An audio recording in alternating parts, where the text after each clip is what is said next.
打国际城了。 Strikes came hours after Israel said it had killed Ali Larijani, secretary of Iran's Supreme National Security Council, in overnight bombings of Tehran. Iran had not confirmed the claim, and Reuters reported his fate remained unclear. But Tehran did not wait for confirmation to respond. Iran promised what it called direct revenge and warned that Israel would pay a heavy and unforgettable price. By the early hours of March 18th, missiles were falling on central Israel. Whether Larijani is confirmed dead or not, the IRGC treated the Israeli claim as sufficient justification to launch what it framed as retaliatory strikes. The confirmation gap did not slow the missiles. It accelerated them. The IRGC does not require Reuters verification to decide when to fire. It requires a narrative. And the narrative of a martyred political leader was enough. A couple in their 70s. Fourth floor of an apartment building in Ramat Gan. When the sirens sounded, they tried to reach the shelter. They did not make it. Magen David Adam said the two were found unconscious, without a pulse, with severe injuries to their bodies. Paramedics performed resuscitation efforts, but had no choice but to pronounce them dead at the scene. Israeli media reported that one of them had a disability that made it difficult to reach a protected space. They were killed by shrapnel after an Iranian missile attack, with Israeli and Reuters reporting pointing to interception debris or fragments from a cluster warhead as the lethal mechanism. The fragments reached the fourth floor of a building in a Tel Aviv suburb and killed two people who were trying to do the one thing every Israeli has been told to do since this war began: get to the shelter.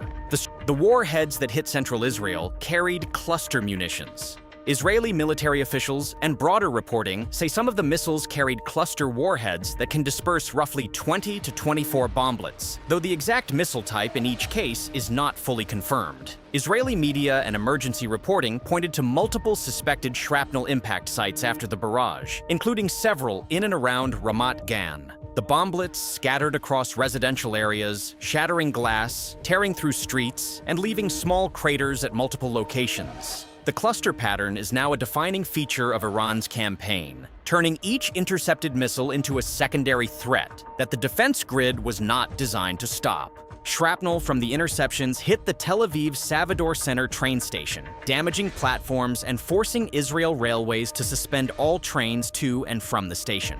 Shuttle services were set up between Herzliya, the Savidor Center, and Ben Gurion Airport. A train station is civilian infrastructure. It moves commuters, not soldiers.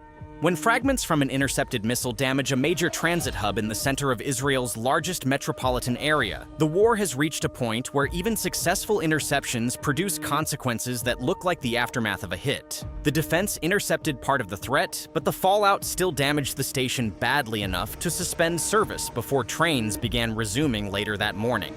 Beyond Ramat Gan, the damage spread. Israeli police reported 5 people lightly wounded in the Sharon area. MDA said a 25-year-old in Bnei Brak received a shrapnel wound to his hand. A vehicle operating in central Israel was hit by interception fragments. Fires broke out in Petah Tikva and surrounding areas following explosions. Sirens wailed across Tel Aviv, Jerusalem, and cities throughout central Israel through the night. Residents scrambled for shelters as waves of missiles crossed the sky. Rescue agencies warned that the full scale of destruction was still becoming clear, with many damaged sites yet to be reached by emergency teams. The IRGC designated the barrage as the 58th wave of Operation True Promise 4 and said it was dedicated to what it called the martyr children of the conflict, including victims Iran says were killed in Minab and Iraq. The dedication continues the pattern. Every wave carries a name, a story, a grievance. Factory workers, Dana sailors, aerospace engineers, and now children.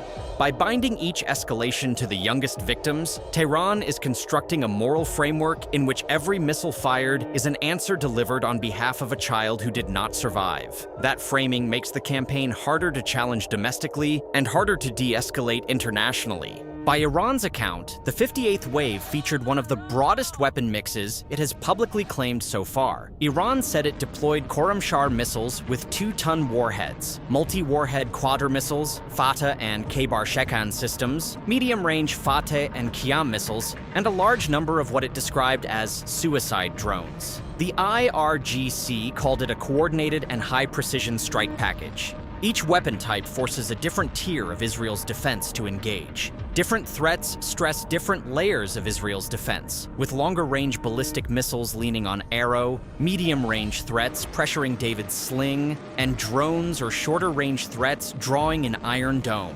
When all layers are engaged simultaneously against different threat profiles, the system is being pushed toward maximum load, and the cluster bomblets that scatter after interception are the threat that no tier was built to handle.